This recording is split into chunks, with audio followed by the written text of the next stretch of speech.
Solomon couldn't take it anymore. For 3 months straight, he had been waking up on the cold floor at exactly 1 a.m., his body aching, his mind fractured by what he witnessed night after night. His wife, Bala, lying in their matrimonial bed, her body responding to invisible touches, her lips whispering words he couldn't understand, her face flushed with a pleasure he could no longer give her. That morning, as dawn broke over Lagos, Solomon sat at the edge of their bed, watching Bala sleep peacefully. She looked so innocent, so beautiful, like the woman he had fallen in love with 3 years ago. But appearances, he had learned, could be devastatingly deceptive. "Bala," he said softly, shaking her awake. "We need to talk." She stirred, her eyes fluttering open. For a brief moment, he saw something in her gaze, a distant look, as if she was returning from somewhere far away.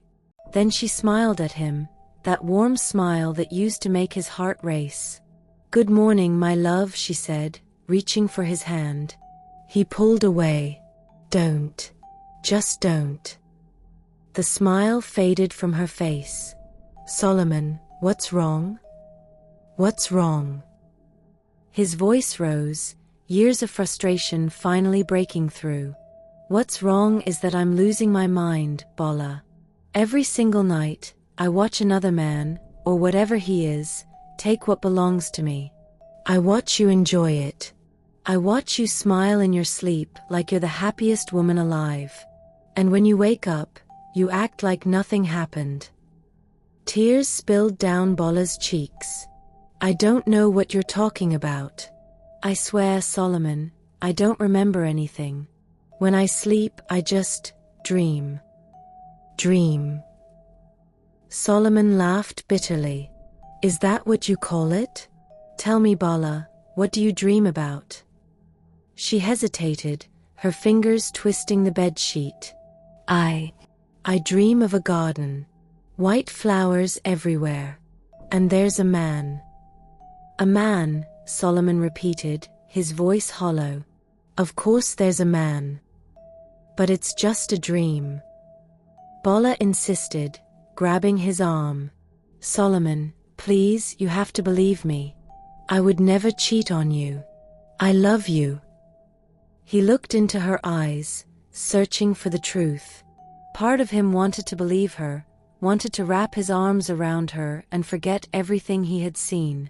But the rational part of his mind, the part that had been educated in England, that had studied engineering and believed only in what could be proven, that part couldn't accept this madness. "I'm going to stay with Cunny for a while," he said quietly, standing up.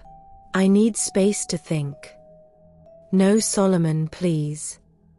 Bala jumped out of bed, clutching his shirt. "Don't leave me. We can fix this. We can pray, we can see a pastor, we can." "We've tried prayer," he shouted, his composure finally cracking. "We've been to 3 different churches. We've fasted, we've prayed, we've done everything. And still, every night at 1 a.m., you're in the arms of someone I can't see, can't fight, can't even understand." The room fell silent except for Bala's quiet sobbing. Solomon felt his heart breaking, but he couldn't stay. Not anymore. Not when he felt like a stranger in his own marriage, a guest in his own bed. "I'll come back for my things later," he said, his voice barely above a whisper. Maybe some distance will help us both think clearly."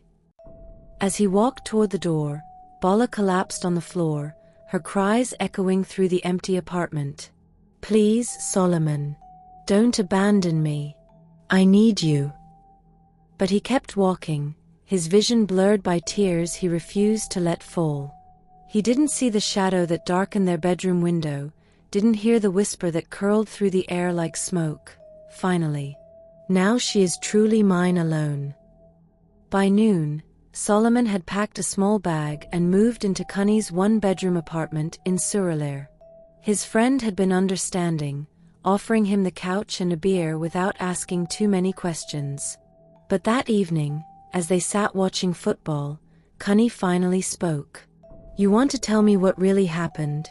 or should I keep guessing? Solomon took a long drink before answering. You wouldn't believe me if I told you. Try me. I've lived in Lagos long enough to know that not everything can be explained by science. So Solomon told him everything. The nightly displacement from the bed, the invisible presence, the whispers, the way Bala moved in her sleep, the scent of ocean breeze that filled their room at 1 a.m. He spoke until his voice was hoarse, until the beer bottle was empty, until there was nothing left to say. Kani was quiet for a long moment. Then he said, My guy, this thing pass ordinary prayer. You need serious help.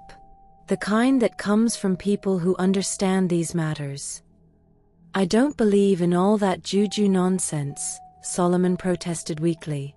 You don't have to believe in it for it to affect you, Kani replied, his face serious. Listen, my uncle knows someone. A woman. They say she can see things, break things that ordinary pastors can't touch. Her name is Mrs. Adhithi. Solomon remembered hearing that name before, but he couldn't place where. You think she can help? I think at this point, you don't have anything to lose by trying. That night, alone on Kani's couch, Solomon couldn't sleep. He kept checking his phone, hoping for a message from Bala. Nothing came. At exactly 1 a.m., he felt a sudden chill run down his spine, and he knew, somehow he knew, that in their apartment across town, the spiritual husband had come again. And this time, there was no one there to witness it, no one to remind Bala that she belonged to someone else. He closed his eyes and whispered a prayer he didn't even believe in anymore. God, if you're listening, please protect my wife. Even if she can't be mine, please don't let her be lost. But in the darkness of the night, in an apartment where a woman slept alone, a deeper darkness gathered. The spiritual husband stood beside Bala's bed, his form more solid than it had ever been before. Without Solomon's presence, without the resistance of another man's claim, the barrier between the physical and spiritual realm grew thinner. The spiritual husband smiled, running his invisible fingers through Bala's hair. At last, he whispered, no more interruptions. No more sharing. You are mine completely now, my eternal bride. 3 days had passed since Solomon left, and Bala felt like she was losing her mind. She went to work, smiled at her colleagues, and pretended everything was fine. But at night, when she returned to their empty apartment, the weight of loneliness crushed her.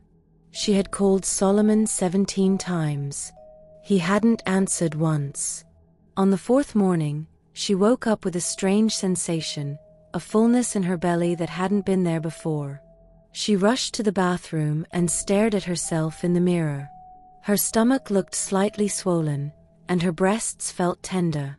Her heart raced with a mixture of hope and fear. Could I be pregnant? She whispered to her reflection. She had been hoping for a child for 2 years now, praying every month, crying every time her period came. Could it finally be happening? She immediately called her doctor and scheduled an appointment for that afternoon. At work, she could barely concentrate. Her colleague, a kind older woman named Patience, noticed her distraction. Bala, are you all right? You look pale. I'm fine, Bala lied, forcing a smile. Just tired. But Patience wasn't convinced. She had worked with Bala long enough to know when something was wrong. After lunch, she pulled Bala aside into an empty conference room. Look, I don't mean to pry, but I've noticed you've been different lately. And I heard about what happened with Tossin, how she tried to sabotage you and ended up getting fired instead. Patience paused, studying Bala's face carefully. There's something about you, child. Something that follows you. I've seen it before many years ago, with my own sister. Bala's blood ran cold. What do you mean? Patience lowered her voice. My sister was just like you. Beautiful, kind, intelligent. But she could never keep a man. Every relationship ended in disaster. Then she got married, and her husband started complaining about the same things, waking up on the floor, hearing voices, feeling like someone else was in the bed with them. What happened to her? Bola asked, her voice barely audible. Patience's eyes filled with sadness. She died during childbirth. The baby too. The doctors couldn't explain it. Everything had been fine, and then suddenly, during delivery, she started screaming about a man in the room, a man no one else could see. She kept saying, "He's taking my baby. He's taking our baby back." The room spun around Bola. She gripped the edge of the table to steady herself. No, that can't. I'm not like that. I'm just... You need help, Bola, Patience said firmly, gripping her shoulders. Real help. Not just prayers from pastors who don't understand these things. You need someone who knows about spiritual marriages, about covenants that were made before you were even born. How do you know about that? Bola whispered, tears streaming down her face. Because my sister told me everything before she died. About how our mother had made a deal with a river goddess when she was barren. About how the goddess gave her a child, but that child belonged to the river. Every daughter born from that covenant comes with a spiritual husband, a guardian who protects them but also enslaves them. Bola collapsed into a chair, her whole body shaking. My mother. Madame Golden. She was barren for 14 years. She told me once that an old woman came to her, told her that her prayers had been answered, but she never explained what it meant. Patience nodded grimly. They never do. The women who make these covenants often don't understand the price until it's too late. By then, the contract is sealed, and it passes down through the bloodline. So what do I do? Bola asked desperately. Solomon has left me. Every night, I feel something with me, but I can't control it. And now I think I might be pregnant, but I don't even know if the child is my husband's or... She couldn't finish the sentence. The thought was too horrifying. Patience pulled out her phone and scrolled through her contacts. There's a woman. Her name is Mrs. Adhethi.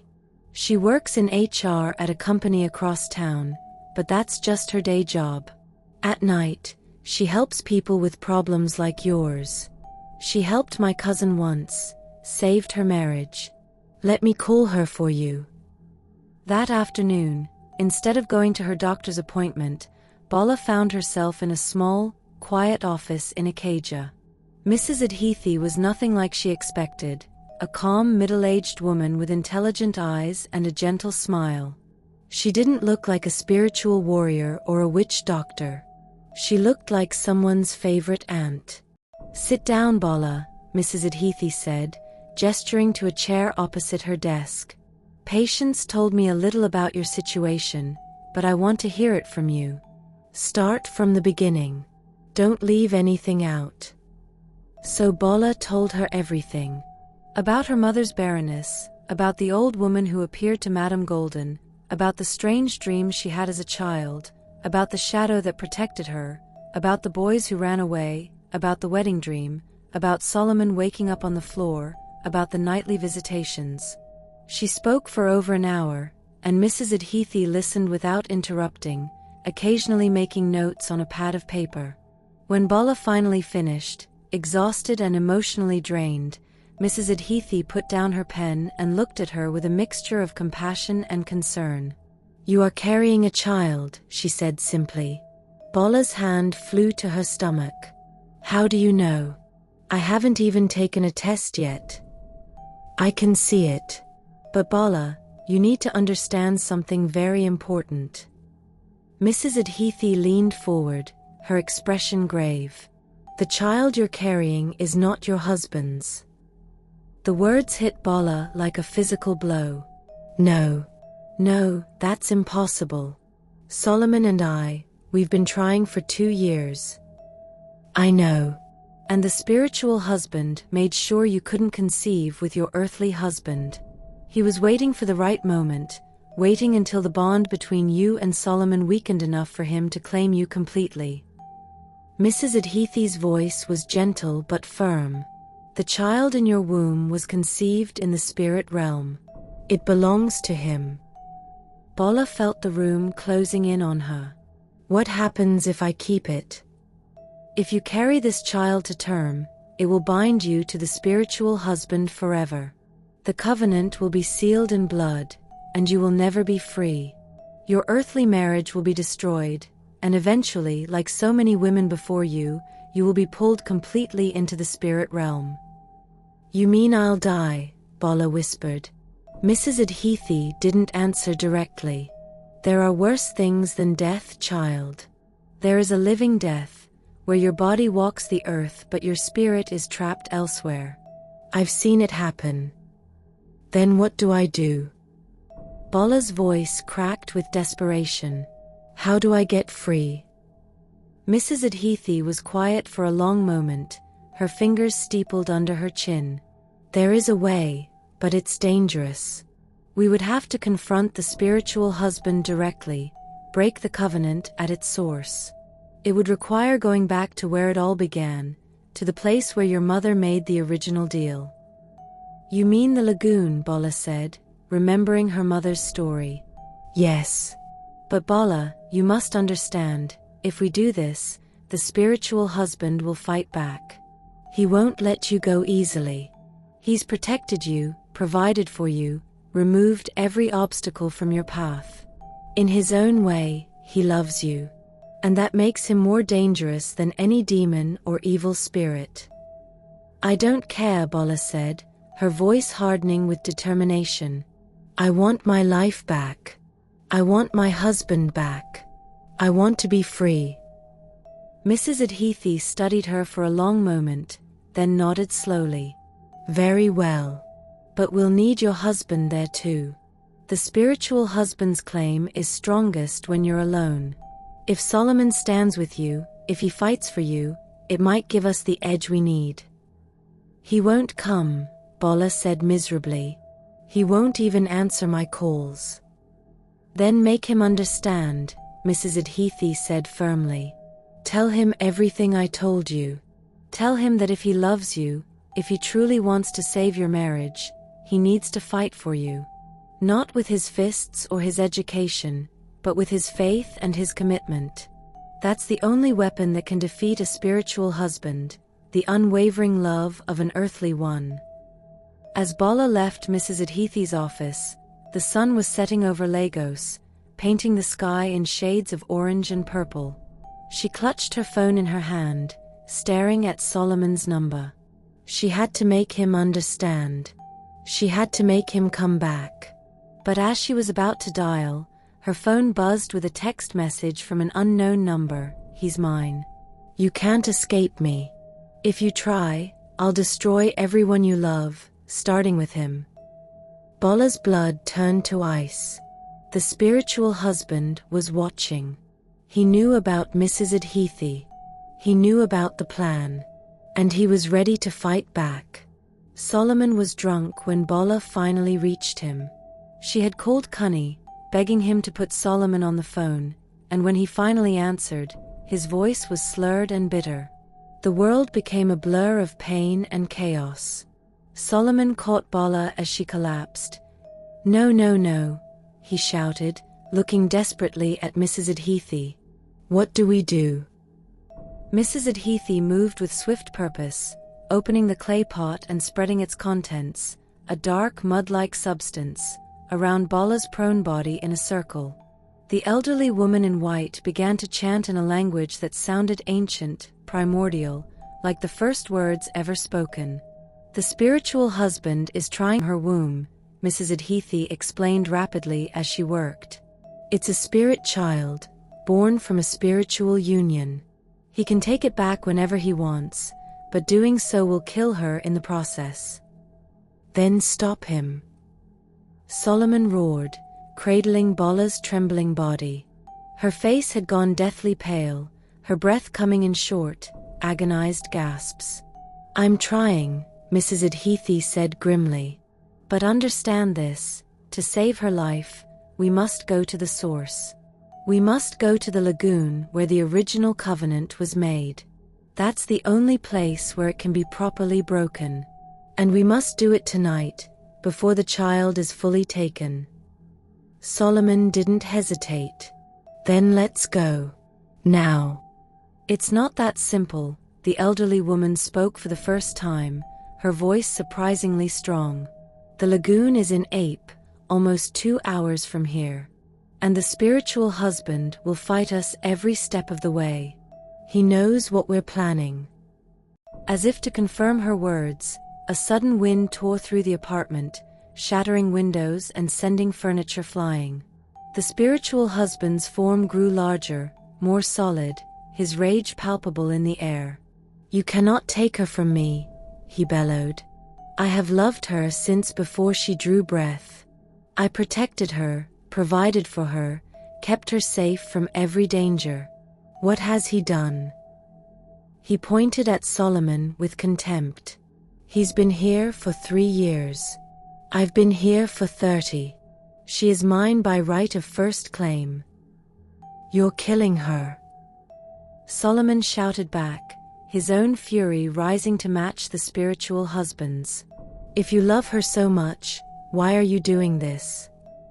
"Because love is not always gentle," the spiritual husband replied, his voice dropping to something almost sad. "Sometimes love is possession. Sometimes love is absolute. I cannot exist without her, and she cannot be complete without me. We are bound across lifetimes, across realms. Your mortal love is a candle flame compared to the eternal fire of our union." Bala stirred in Solomon's arms, her eyes fluttering open. "Stop," she whispered weakly. "Please, both of you stop." Everyone in the room turned to look at her. Even the wind seemed to pause. "I'm tired of being fought over," she continued, each word clearly causing her pain. "I'm tired of being a prize, a possession, something to be claimed. I'm a human being. I have my own will, my own desires, my own choice." She looked at the spiritual husband, her gaze unwavering despite her weakness. "You say you love me, but love doesn't trap. Love doesn't control. Love doesn't take away choice." The spiritual husband's form flickered, something like uncertainty crossing his features. "Bala, you don't understand." "I understand perfectly," she interrupted, her voice gaining strength. "You're lonely. You've been bound to this covenant just as much as I have, maybe more. You didn't choose this either, did you? You were assigned to protect me, to be my guardian, and somewhere along the way, that duty became obsession." The room fell silent. The spiritual husband didn't respond, but his form seemed to waver, becoming less solid. "We're going to the lagoon," Bala said, struggling to sit up. Solomon supported her, his arms wrapped protectively around her. "We're going to end this, one way or another. You can fight us, and maybe you'll win. Maybe you'll drag me into the spirit realm with you. But is that really what you want? A bride who's there against her will? A wife who looks at you with fear and resentment instead of love?" "I want you," the spiritual husband said simply, and for the first time, he sounded vulnerable.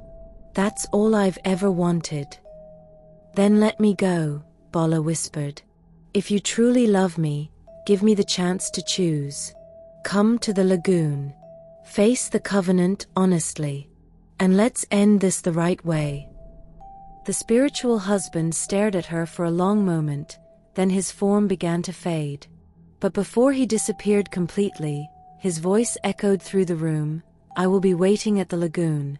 But know this, Bala, if you choose him, if you reject our covenant, there will be consequences. The river does not give gifts without a price. What your mother promised, what was sealed in your blood, cannot simply be erased. Someone will have to pay." And then he was gone, leaving behind only the broken windows and an ominous feeling of dread. Mrs. Adhethi immediately began tending to Bala's wounds. The bleeding had slowed but not stopped. "We need to move quickly," she said. "The child is still there, but it's weakening. And as it weakens, so does Bala." They rushed to Mrs. Adhethi's car, a sturdy old Mercedes that had seen better days. The elderly woman climbed into the passenger seat, still muttering prayers under her breath. Solomon sat in the back with Bala, holding her close, trying to keep her warm as shock began to set in. The drive to Ape was nightmarish. The road seemed to stretch endlessly before them, and several times, supernatural obstacles appeared in their path. A tree that fell across the road just as they approached, forcing Mrs. Adhethi to swerve wildly, a sudden fog that descended so thick they could barely see a meter ahead, a flock of black birds that slammed into the windshield, cracking the glass.